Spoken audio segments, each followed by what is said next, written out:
What is going on, you guys? Welcome back to the channel. We have a friend's car here in the driveway and the suspension is making a lot of noise. If you guys haven't seen the previous video, we've shown you guys what an off day looks like here in the garage. Typically an off day is like things that I do that I don't put on camera because I'm just trying to get it done, get it out. Today is technically an off day for me because this car in the driveway is also one of those get it done, get it out situation. And I figured, you know what, let's just show you guys what we're doing here in the driveway, since you guys haven't seen a car like this on a channel in a couple of years.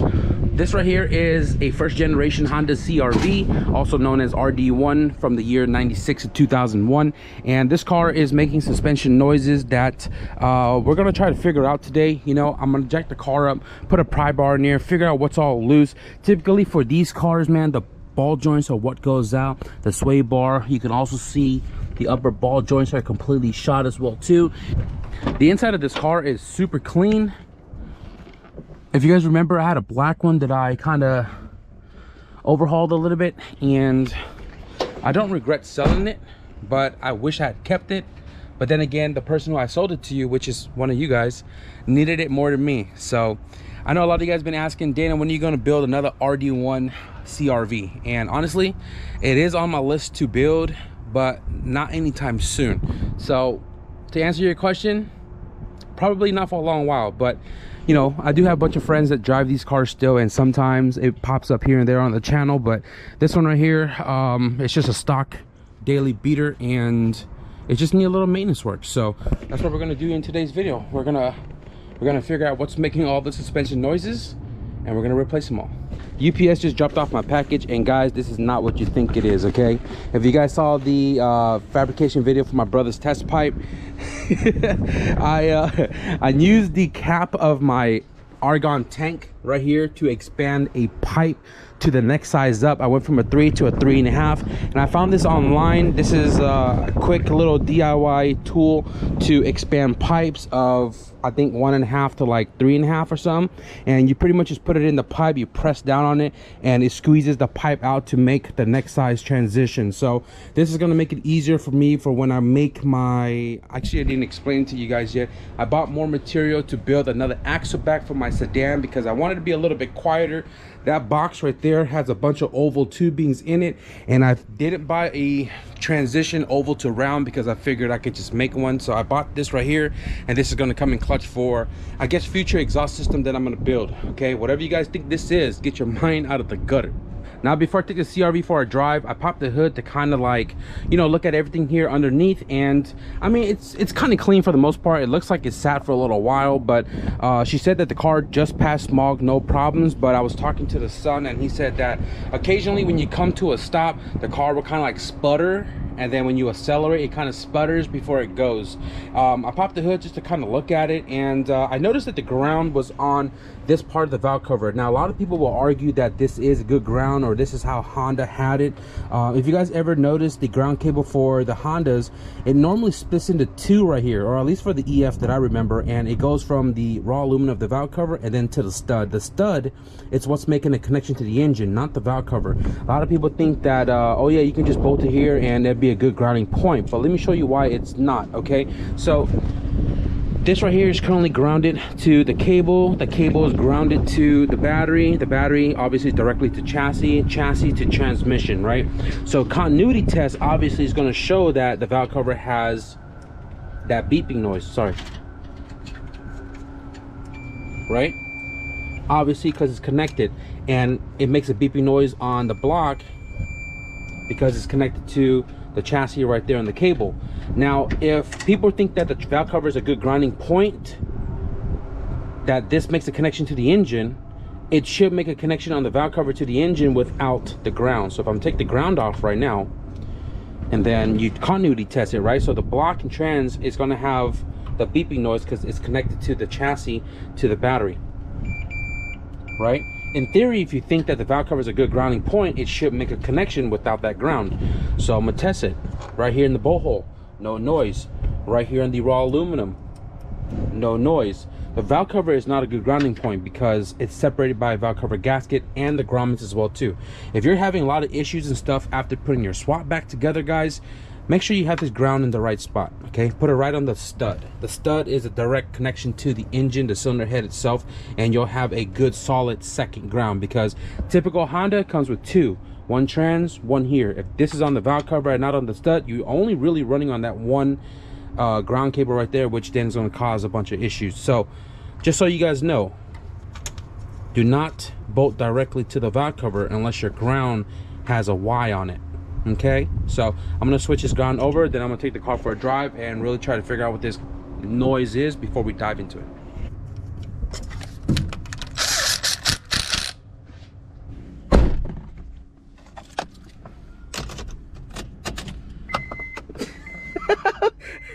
My bad. Oh, I just realized it's got a dual double din in here. Pretty cool, mate. Pretty cool.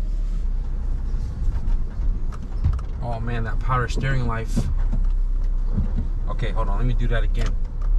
Heard something a little weird coming off my driveway.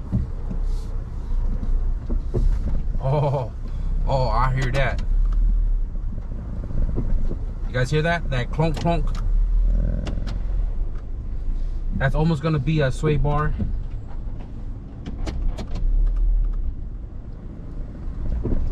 Yeah, okay, yeah, I hear that. So I have this little curb right here. I'm gonna run it over, do a little overlanding stuff. I'm gonna run this over right now. Oh yeah, you can hear whatever the hell that is. And you know what's funny? Oh yeah, I hear it right here on the passenger side.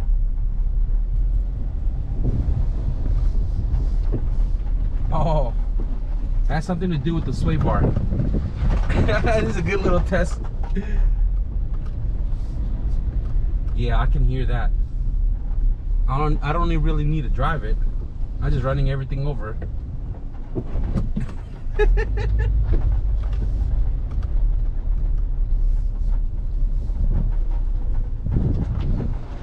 Oh yeah, you can hear that.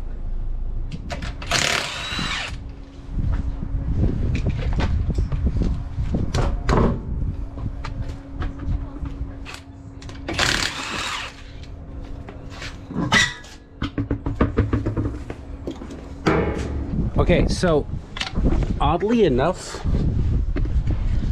the ball joints aren't like ripped in the boot or anything.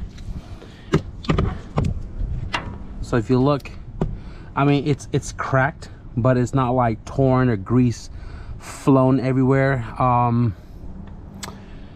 would still change it, to be honest, because it looks factory. You can see all the little rust and all that.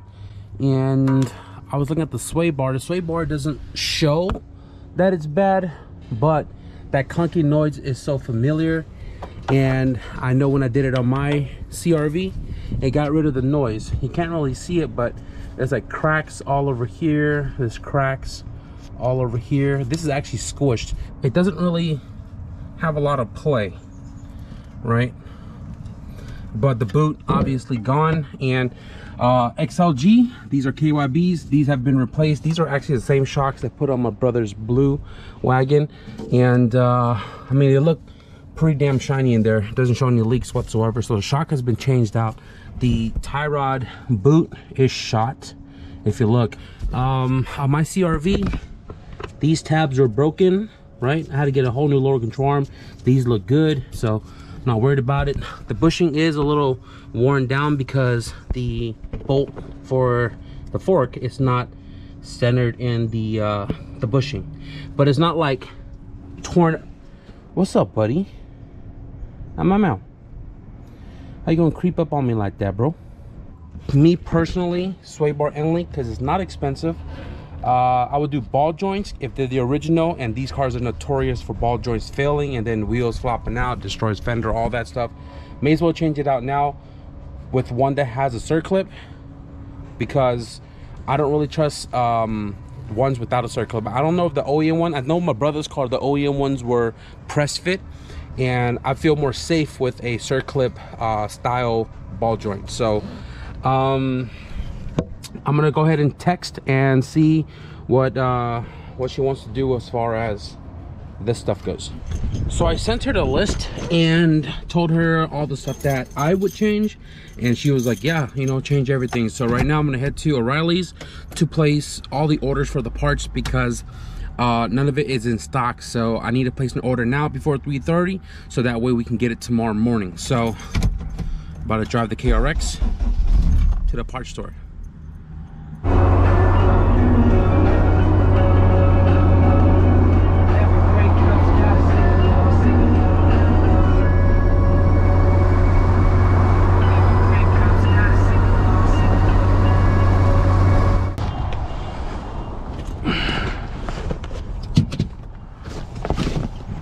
Turns out they have most of the stuff here. Tomorrow I gotta pick up 3 more stuff that shows up, because they only had 1 of the bellow and 1 of the ball joint. But all right.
All right, so we have both the left and the right side spindles taken off, along with the upper control arms. Look at this thing, super crusty. So because we have majority of our suspension replacement parts, aside from 1 ball joint and 1 inner tie rod boot, this is 1 right here, but we got to pick up the other 2 tomorrow. We only have enough parts to do 1 side and fully reinstall it. Oh yeah. Oh yeah.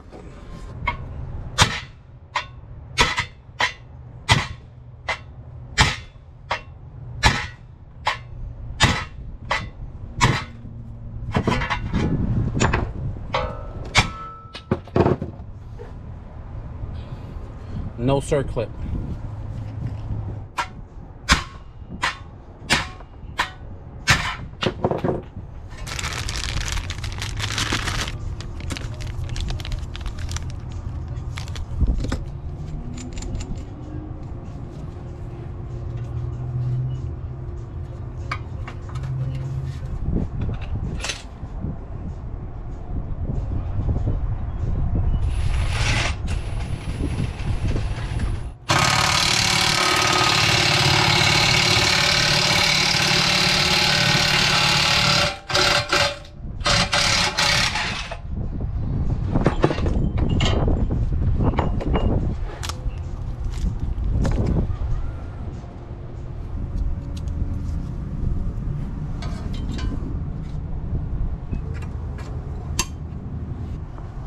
Old sway bar end link, doesn't look too shabby, really loose, right?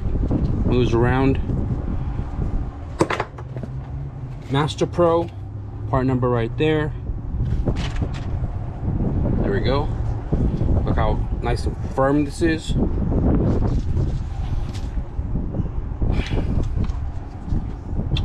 All right, let's go ahead and put 1 side back on, and I believe this is the driver's side.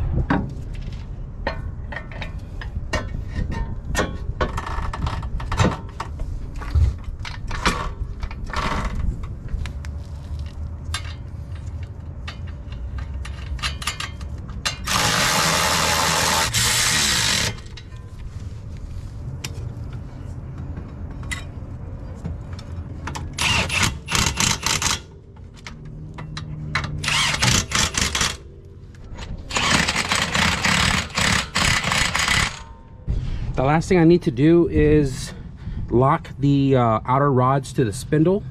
And then I need to break this lock nut loose so we can back this rod out and take out that boot so we can change it out. Just gonna go ahead and knock that out real quick. All right guys, so we have all of the new suspension components installed. Driver's side, we got the boot, upper control arm, sway bar end link, the new ball joint with the circ clip. Same goes for the other side over here. Boot, upper links, ball joint. I'm gonna go ahead and slap the wheels back on, and we're gonna go and, well, I can't drive on the curb anymore because those guys are parked over there, but we'll take it for a spin. We'll figure out if that noise is still there.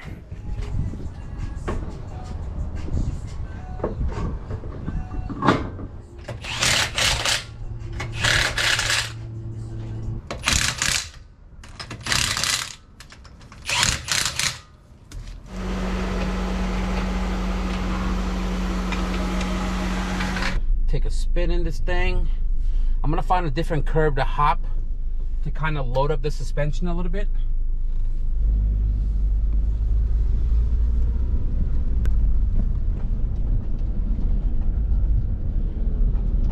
I don't hear that clunking noise.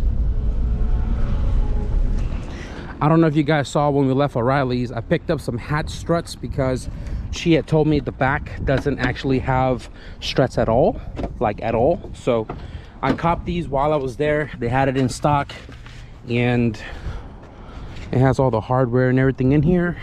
Okay, this thing,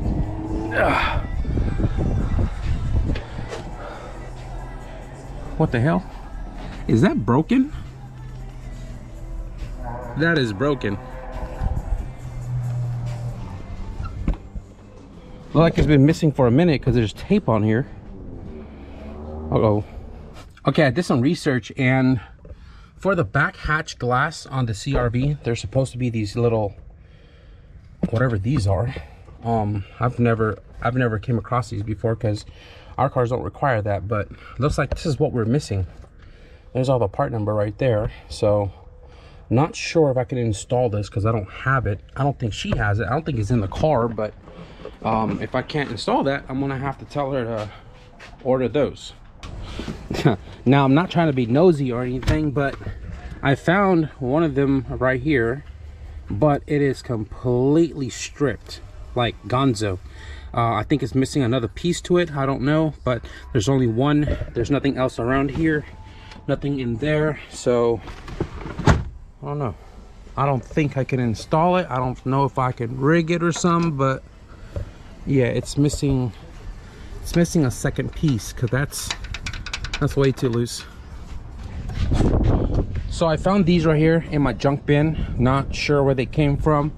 Might have been the EG or something, I don't know, but I'm gonna try to make this work for the time being. I'm gonna have her order the correct stuff like I showed you guys in the last clip, but I'm gonna make something out of this to hold the strut up. Now this is the opposite. It's supposed to be thread going inward to bolt up to the strut, right?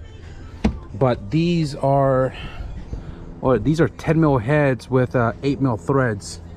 They're tinier, so I gotta, it's the opposite of the other one, so I gotta figure out how to, I don't know, make an adapter. But you know, this is the beautiful part of having a welding machine and a brain that thinks and functions sometimes. So let's make something up.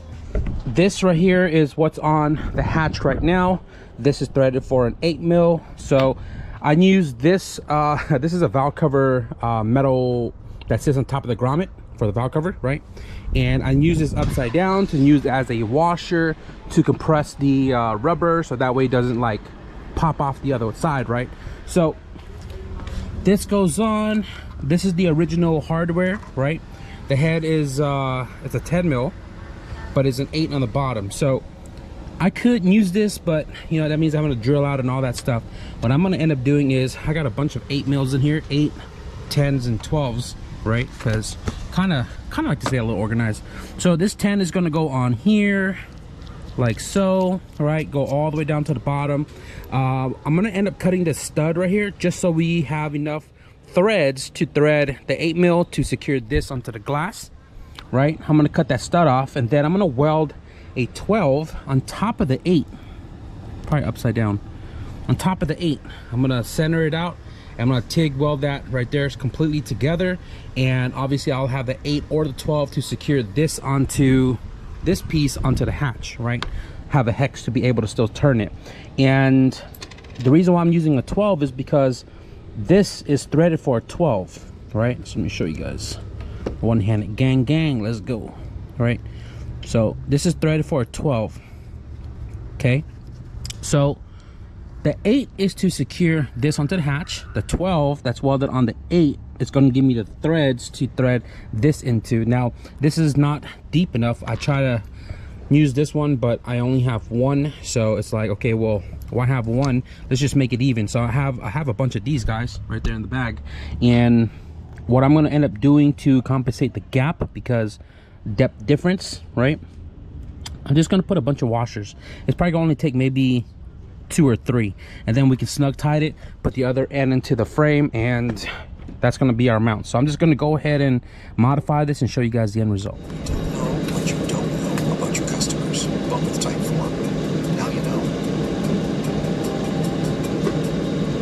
Hey, Alex. Hey, I love the new location. Yeah, business is great, but it's getting harder to budget and plan when bank fees are chewing through my profits. You know, All right, you guys see this little nipple right here? So I cut off about, I don't know, ½ an inch of this maybe.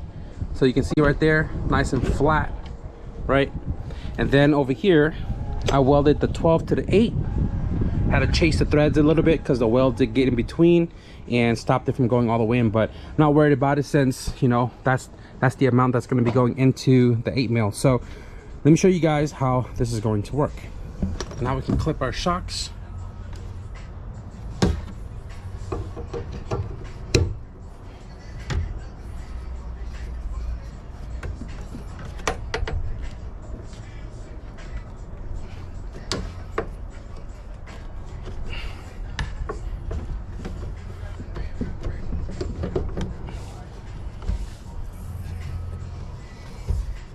All right, well, that's one.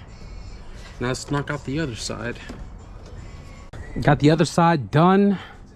Got the hatch up on its own, brand new shocks. And I taped off the washers just so it's not like a sore eye. And dude, look at this. DIY at its finest. Latched.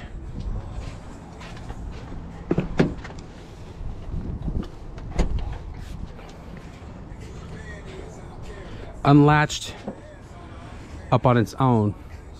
Hell yeah, let's clean up. So my friend is unable to pick up her car tonight because she is currently working overtime. She told me tomorrow around noon she'll be over here with her son to pick it up, but until then the CRV is going to sleep right there on the driveway. Originally she brought the car here to me to change out the ball joint, which seems to be original, and I'm glad we swapped that out because I feel more safe with the circlip one. And if you guys didn't remember the part we use, it is an import direct brand, although I noticed that the Master Pro also has a circlip, so I think you'll be okay to run that as well too. Anyways, while we were down there, we kind of hit everything with the pry bar. We looked at a bunch of like bushings and stuff to see what may need to be changed out while we're down there, and we ended up switching out the end link, which I think was causing the noise to begin with. We also swapped out the upper control arm because the ball joint boot was like torn, and then we also swapped out the rack and pinion bellow slash boot. The car doesn't make that noise anymore. I'm pretty stoked about that. And while we were working on the car front suspension, she texted me and said, hey, can you take a look at the hatch? So after looking at the hatch, figured out there was no shocks on it at all. So we went to go buy some shocks, only then to realize we didn't have the little attachment thing on the glass to attach to the strut shocks itself. So we DIY'd something. Like I said, I'm gonna send her the link so she can go and buy the actual part for the glass so that it's nice and snug, because right now it's kind of teeter-tottering on there a little bit. But other than that, she has a working hatch and the car is ready to go home.